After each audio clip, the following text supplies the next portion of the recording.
दोस्तों, ईरान और यूएस की वॉर में इंडिया कहां खड़ा है? चार बहार से ऑयल तक सब दांव पे लगा है। आप आंखें बंद करके 2 मिनट सोचिए और देखिए आप किधर खड़े हैं, ईरान की तरफ खड़े हैं या यूएसए की तरफ खड़े हैं। जब आप ईरान की तरफ खड़े होते हैं तो आप देखते हैं अमेरिका ने क्या किया, और जब अमेरिका की तरफ खड़े होते हैं तो आप देखते हैं ईरान ने क्या किया। एक एक करके बात करते हैं। ईरान ने, आप जानते हैं, हमास को सपोर्ट किया, हाउतीस को सपोर्ट किया, उसके बाद हिजबुल्लाह को सपोर्ट किया, और जितना भी एक इस्लामिक आतंकवाद है दुनिया में, उसका एक बहुत बड़ा परसेंटेज ईरान के हाथ में, उनकी जो आईआरजीसी है उसके हाथ में। इवन ईरान की पब्लिक ईरान के साथ नहीं है। तो एक अत्याचार किया हुआ था ईरान ने पूरे वर्ल्ड के ऊपर, इजराइल के ऊपर और पूरे गल्फ के ऊपर। तो आप सोचेंगे यार अमेरिका तो बिल्कुल ठीक है, अमेरिका ने जो किया इजराइल के कहने पे वो तो यार बिल्कुल ठीक किया, ये तो उन्होंने तो पूरे दुनिया में आतंक मचा के रखा हुआ था। लेकिन अगर आप दूसरी तरीके से सोचेंगे तो ईरान के पास कोई न्यूक्लियर हथियार नहीं है, बनाने की कोशिश कर रहा है लेकिन है नहीं। अमेरिका कह रहा है कि तुम बना नहीं सकते, तुम बनाओगे तो हम तुमको मार डालेंगे, जबकि खुद के पास है, खुद के पास लॉन्ग रेंज मिसाइल्स हैं। लेकिन आप कहते हैं कि अगर ईरान ने लॉन्ग रेंज मिसाइल्स रखी तो हम ईरान को खत्म कर देंगे। और ईरान क्या कहता है? एक पुष्पा फिल्म का डायलॉग याद है आपको? मैं झुकेगा नहीं साला। पुष्पा नाम सुन के फ्लावर समझा क्या? फायर है वे फायर। और वही ईरान अमेरिका के साथ कर रहा है। हम सोचते थे 2 3 4 दिन में वॉर खत्म हो जाएगी, लेकिन आज 15वां दिन है और ऐसा लग रहा है कि ऐसे कई 15 दिन आए। तो दोस्तों, अगर हम ईरान की तरफ से सोचें तो भाई अमेरिका, तुम उनके सुप्रीम लीडर को टारगेट करके मौत के घाट उतार दो, तुम उनके स्कूल में हमला करके ईरानी बच्चों की जान ले लो, तुम उनको बिना शर्त कहो कि आप सरेंडर करो, ये भी नहीं कि वॉर खत्म करो, सरेंडर करो, बिना शर्त सरेंडर ना करने पे चेतावनी दो, फिर कहो कि आप अपना रिजीम चेंज करो, मतलब, और उसकी जगह रिजीम चेंज करके आप अपना पिट्ठू बैठा दो वहां पे। तुम उसके लीडर का चुनाव भी खुद करना चाहो और ईरान की सत्ता को आप रिमोट कंट्रोल से चलाना चाहो। जो एक सोवरेन देश होता है, आप उसकी जो खुद मुख्तारी है आप उसको छीन लो। मतलब आप सुप्रीम लीडर की जान ले लो, उसके बाद कह दो कि जो है जो दूसरा है मुर्तजा, उसको भी हमने मार दिया, या उसकी टांग कट गई है, या वो मरने वाला है, आप कुछ भी कह दो। मतलब तुम रोज उसको तबाह करने की और जंग जीतने का ऐलान करो। डेली सुबह उठ के वो सबसे पहले ये कहता है कि हम जंग जीत गए, या तो तुम सरेंडर कर दो। आप जो स्टेट ऑफ हार्मुस है, आप कहते हो कि बाकी लोग चलो भाई अपने शिप्स निकालो वहां से, सब सेफ है। अरे सब सेफ है तो निकल क्यों नहीं रहे? इंडिया परमिशन मांग रहा है ईरान से, पाकिस्तान मांग रहा है, उसको मिली नहीं, बांग्लादेश को परमिशन मिली, चाइना को ओपन है। आज ईरान ने क्या बोला कि देखिए भैया, जो देश हमारे दोस्त हैं या जो इस वॉर में अमेरिका के साथ नहीं है, हम उनके शिप्स को पास होने देंगे। इसका क्या मतलब है? इसका मतलब है कि अधिकार तो उनके पास है ना। अभी कंट्रोल कौन कर रहा है? फिर कंट्रोल तो कौन कर रहा है? कंट्रोल आज के दिन में ईरान कर रहा है। तो अमेरिका क्यों कह रहा है कि तुम अपने शिप्स निकालो? या तो उसको आइडिया ही नहीं है, और या वो अब बताना नहीं चाह रहा है। अब मुझे ये समझ में नहीं आता है कि जो रिजीम चेंज हो रहा है वो ईरान में हो रहा है या अमेरिका में हो रहा है। अब तो हमको मामला कुछ जो है वो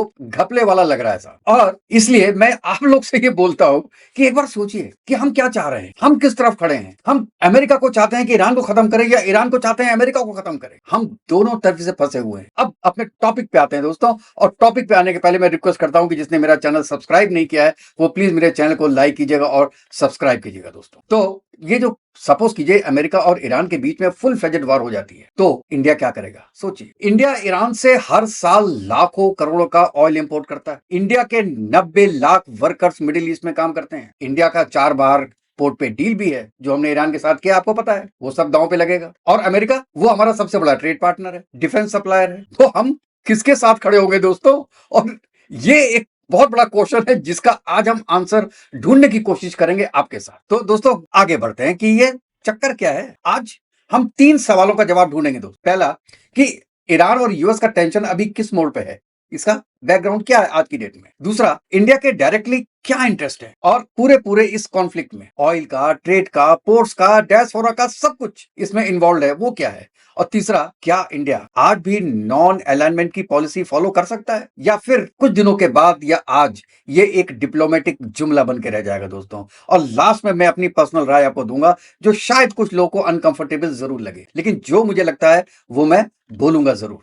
पहले थोड़ा बैकग्राउंड देख लेते हैं। ईरान और अमेरिका की दुश्मनी दोस्तों ये कोई नई नहीं है, ये 1979 से चली आ रही है। जब ईरान में, आपको पता होगा, इस्लामिक रिवॉल्यूशन हुआ था और अमेरिका एम्बेसी के जो 50 या 55 डिप्लोमेट्स थे उनको 400 दिनों से ज्यादा दिनों तक हॉस्टेज रखा गया था। उस दिन से आज तक दोनों देशों के बीच में कोई भी फॉर्मल डिप्लोमेटिक रिलेशन नहीं है। लेकिन 2025 में सिचुएशन और एक्सलेट हो गई कि आपको पता है, अमेरिका ने ईरान के ऊपर न्यूक्लियर प्रोग्राम को लेकर अल्टीमेटम दिया था। उसके बाद ईरान ने जो आपका यूरेनियम है उसका एनरिचमेंट जो होता है वो 60% से ऊपर पहुंचा दी थी और ये कहा था कि ये वेपन ग्रेड का है। अमेरिका ने कहा था कि हम वेपन ग्रेड का यूरेनियम एनरिचमेंट नहीं होने देंगे और इसीलिए बॉम्बिंग भी की थी उनके 3 न्यूक्लियर प्लांट्स पे B2 बॉम्बर से, याद होगा आपको 2025 में। अब क्या हो रहा है कि स्टेट ऑफ हार्मुज में भी टेंशन बढ़ रहे हैं।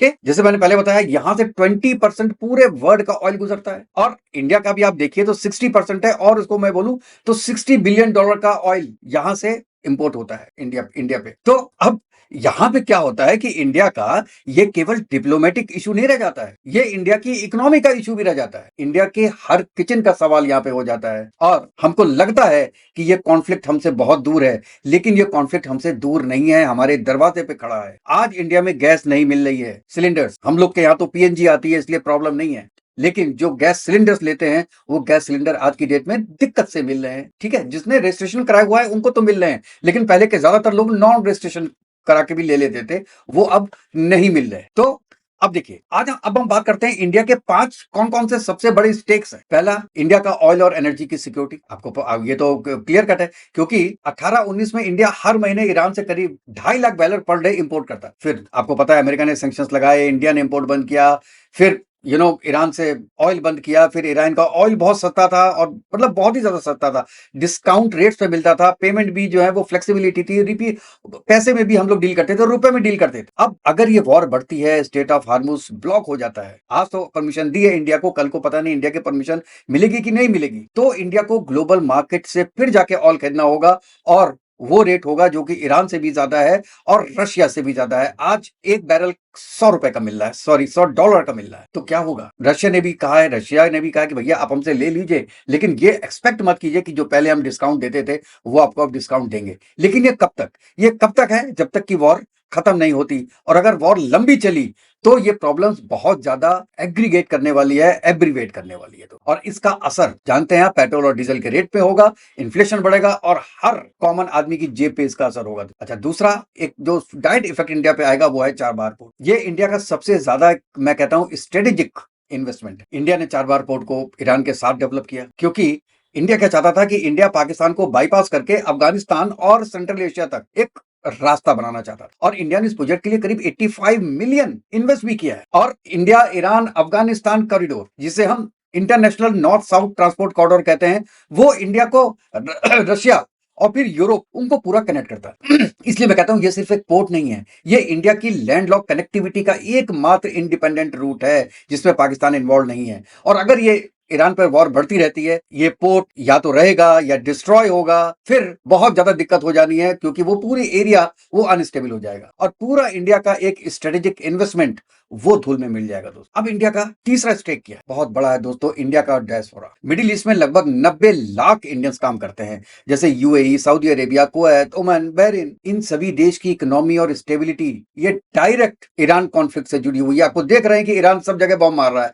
UAE मिसाइल मार रहा है, UAE में भी, सऊदी अरेबिया में भी, कुवैत में भी, ओमान में भी, बहरीन में भी, सब में। और अगर ये ईरान की वॉर ये रीजनल वॉर बन जाती है, जो कि एक पॉसिबिलिटी है और मैं ये देख रहा हूं होते हुए, कुछ समय बाद क्या होगा आप देखिएगा, अमेरिका थोड़ा पीछे हटेगा और आगे इन कंट्रीज को, गल्फ कंट्रीज को लड़ा देगा आपस में कि तुम लोग आपस में लड़ते मरो। ये पॉसिबिलिटी है। ये तब उसका डायरेक्ट इफेक्ट इंडिया में आएगा क्योंकि हम अपना 80% ऑयल इनसे लेते हैं आज की डेट में, पूरी गल्फ कंट्रीज को मिला। रशिया से अब कम हो गया, 20% करीब हो गया, 5% हम US लेते हैं। इसका मतलब 75 to 80% हम जो है केवल गल्फ स्टेट से ले रहे हैं।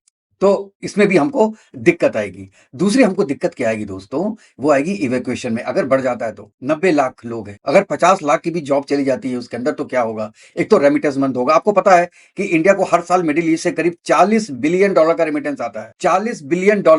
देखिए, ये $40 बिलियन इंपॉर्टेंट नहीं है, जो डॉलर्स वर्ड लिखा है वो इंपॉर्टेंट है, क्योंकि हमारे पास डॉलर्स आने चाहिए। हम जब बेचेंगे बाहर कंट्री में तो वो डॉलर आएगा और उन डॉलर से फिर आगे हम पेट्रोल, डीजल, एनर्जी, बाकी चीज परचेज कर सकते हैं, डिफेंस इक्विपमेंट परचेज कर सकते हैं। लेकिन अगर हमारे पास डॉलर्स नहीं है, फॉरेन करेंसी नहीं है, तो ये मुश्किल आएगी। और जो $40 बिलियन है, that is a big amount जो कि हमको रेमिटेंस से मिलता है। तो इसमें भी ये भी पूरा पैसा दांव पे लग जाएगा दोस्तों। अच्छा, दूसरा एक फैक्टर है जो मैं सोच रहा हूं, वो है रशिया और चाइना। देखिए, ये कॉन्फ्लिक्ट सिर्फ ईरान यूएस का नहीं है, इसमें इनडायरेक्ट वे में रशिया और चाइना दोनों साथ में आ गए हैं ईरान के, ये तो आपको पता होगा। अच्छा, एससीओ का फुल मेंबर है ईरान। रशिया, ईरान और चाइना तीनों मिलकर एक इनफॉर्मल एक्सिस भी बना रहे हैं। और इंडिया, अब देखिए, इंडिया एससीओ का भी मेंबर है, इंडिया क्वाड का भी मेंबर है, इंडिया रशिया से ऑयल भी खरीदता है, इंडिया अमेरिका का स्ट्रेटेजिक पार्टनर भी है। तो इंडिया इस वक्त सब चेयर्स पे एक साथ बैठा हुआ है, जो कि एक बहुत मुश्किल काम है, और क्योंकि हर कुर्सी एक दूसरे को खींच रही है। अब देखिए,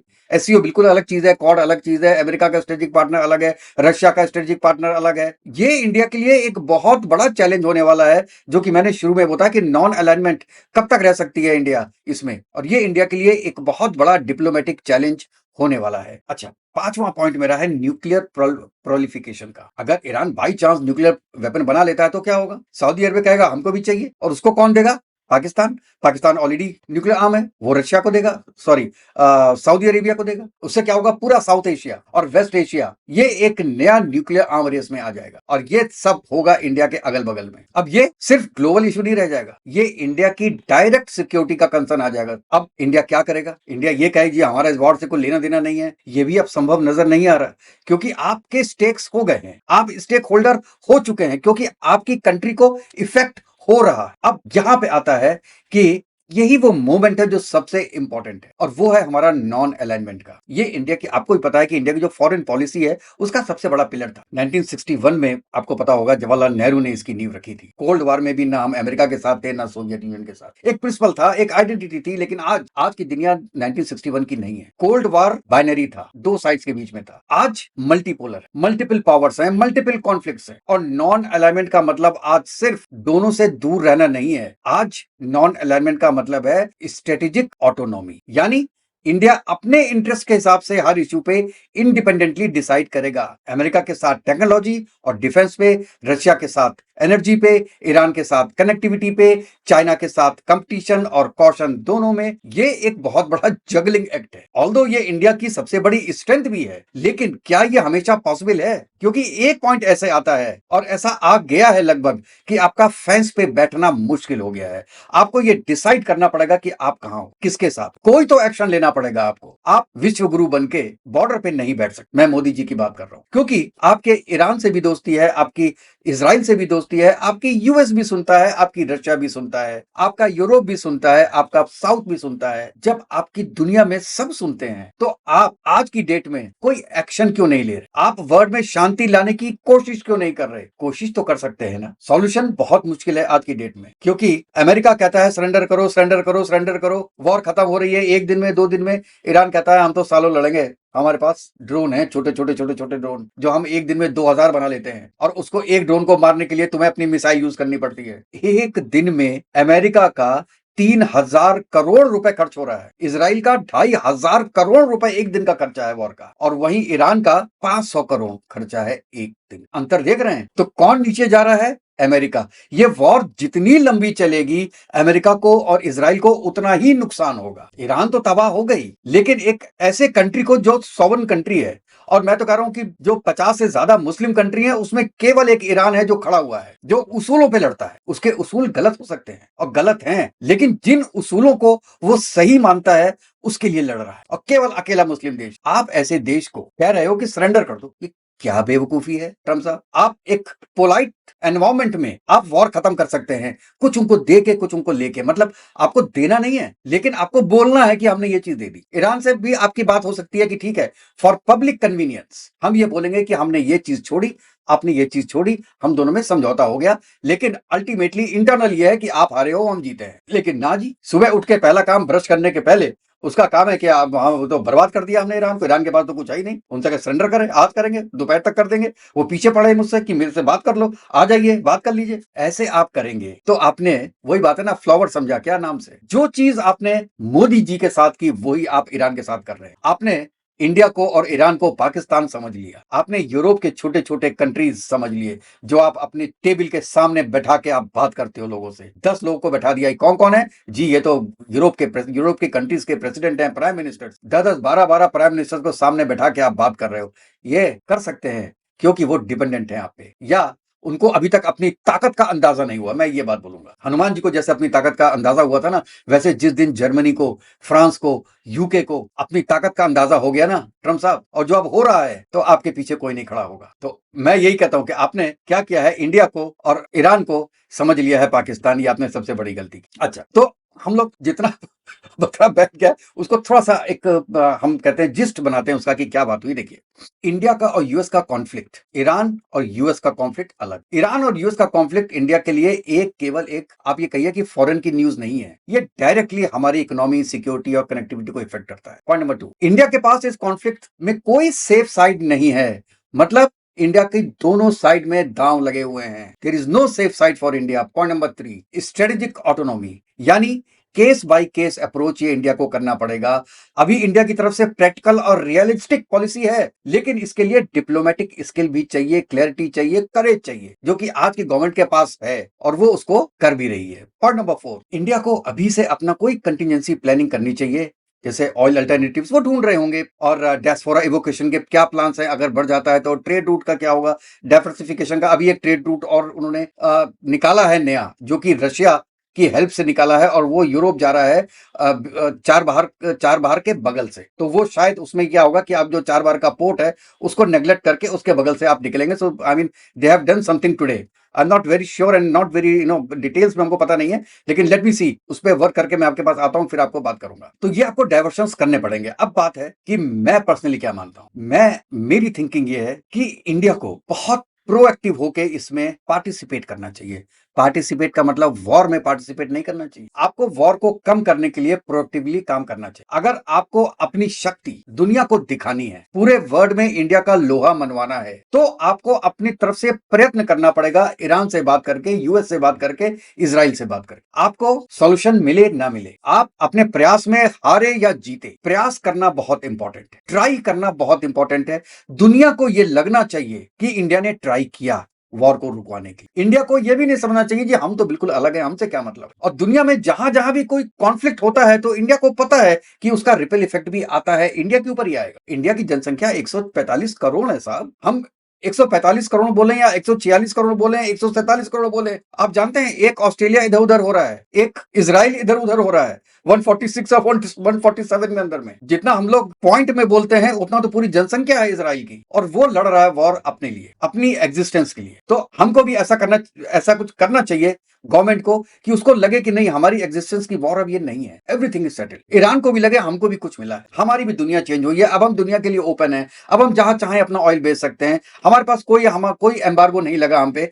ऐसी सिचुएशन क्यों नहीं हो सकती? लेकिन उसके लिए बैठना पड़ेगा, बात करनी पड़ेगी। और एक तो जरूर है, क्योंकि ईरान ने मान भी लिया था कि ठीक है हम न्यूक्लियर आर्म नहीं बनाएंगे, तो जब उसने खुद मान लिया है तो एक पूरी कमेटी बनाए और वो विजिल करे कि भैया ईरान ऐसी कोई न्यूक्लियर हथियार ना बना पाए, और बाकी आप पूरे एम्बार्गोज हटा दो, कोई रेस्ट्रिक्शंस नहीं हो, सब हटा दो ईरान के ऊपर। क्या ये एक सॉल्यूशन हो सकता है? क्योंकि इसी को कहते हैं बैक चैनल डिप्लोमेसी। दोनों से बात करनी पड़ेगी, क्योंकि आप जानते हैं इंडिया की बहुत यूनिक पोजीशन है, बड़ा क्रेडिबल। मैं कहता हूं कि वो मीडिएटर बन सकता है, और साथ साथ में अगर नहीं हो रहा है तो अपना एनर्जी डाइवर्सिफिकेशन भी करा सकते हैं। और अपना, आपको दुनिया में सब कुछ तो करोगे, लेकिन अपना, आपको जो इंटरेस्ट है आपका, देखिए अपना इंटरेस्ट रखना कोई बुरी चीज नहीं है, और वो इसलिए हम छोटी कंट्री हो तो हम अफोर्ड कर सकते हैं। 140 करोड़ 145 करोड़ के लोगों का, उनमें कई लोग हैं जो गरीबी की रेखा के नीचे हैं। उनको बहुत इफेक्ट होता है कि अगर पेट्रोल का भाव बढ़ जाए, खाने की चीजों का दाम बढ़ जाए, सब्जियों के दामों का बढ़ जाए, तो वो शायद दिन में 3 बार खाना खा नहीं पाएंगे, एक बार खाना खा पाएंगे। तो जितना इफेक्ट, और इतने बड़े लोगों के कंट्री को संभालना कोई आसान काम थोड़ी ना, ये कोई न्यूजीलैंड थोड़ी ना है, लग्जमबर्ग थोड़ी ना, जो यार 10 गुने भी रेट बढ़ा दो, क्या फर्क पड़ता है? डीजल का, पेट्रोल का 10 गुना रेट बढ़ा दो, 20 गुना बढ़ा दो, उनको कोई फर्क नहीं पड़ता। फर्क पड़ता है, लेकिन उनका खाना चलेगा, ऐशो आराम उनकी चलेगी। लेकिन इंडिया में ऐसा नहीं। तो हमको तो ये इस वक्त ये सोचना पड़ेगा कि हम किसी का पिट्ठू ना बने, किसी का कोई दुश्मन ना बने, बस इंडिया फर्स्ट की पॉलिसी लेके आए। और यही हमारी पॉलिसी का असली कंपास होना चाहिए कि इंडिया फर्स्ट पॉलिसी जो इंडिया को अपनानी चाहिए, और प्रोएक्टिवली ये वॉर खत्म करने के लिए अपने प्रयत्न करने चाहिए, और प्रयत्न दुनिया को दिखाई देने चाहिए। बैकडोर डिप्लोमेसी जरूर कीजिए, लेकिन उसके कुछ अंश आप बाहर भी लाइए, जिससे दुनिया को पता चले कि what India is capable of doing it in this Iran and US war. मैं बार बार उसको ईरान और यूएस वॉर बोलता हूं, क्योंकि हमारे इजराइल में नेतन्याहू साहब तो माचिस लगा के कोने में बैठ गए कि हम लेबनान में अटैक करते रहेंगे, तुम यहाँ पे अटैक करो। अमेरिका बहादुर, तुम ईरान पे अटैक करो, हम लेबनान में करेंगे, हम गाजा में करेंगे। तो यही हाल हो गया है। आप लोग दोस्तों इसके बारे में क्या सोचते हैं? आप अपनी राय जरूर दीजिएगा कि एक तो ये कि हम किस तरफ खड़े हैं, एक बार दिमाग में लगा के सोचिए, हम कहाँ खड़े हैं, हम क्या चाहते हैं? हम चाहते हैं ईरान जीते या हम चाहते हैं यूएस जीते? हम चाहते क्या है? और दूसरा, हमें क्या चाहना चाहिए, क्या बेस्ट है जो हम चाहें, और वो चाहने के लिए हम क्या प्रयत्न कर सकते हैं, और जो हम प्रयत्न करेंगे उसके क्या सॉल्यूशंस निकल सकते हैं? इसके बारे में विचार कीजिएगा और अपने कमेंट सब जरूर कीजिएगा दोस्तों। तो नेक्स्ट वीडियो में मिलते हैं, तब तक के लिए जय हिंद, जय भारत, वंदे मातरम। खुश रहिएगा दोस्तों, स्वस्थ रहिएगा।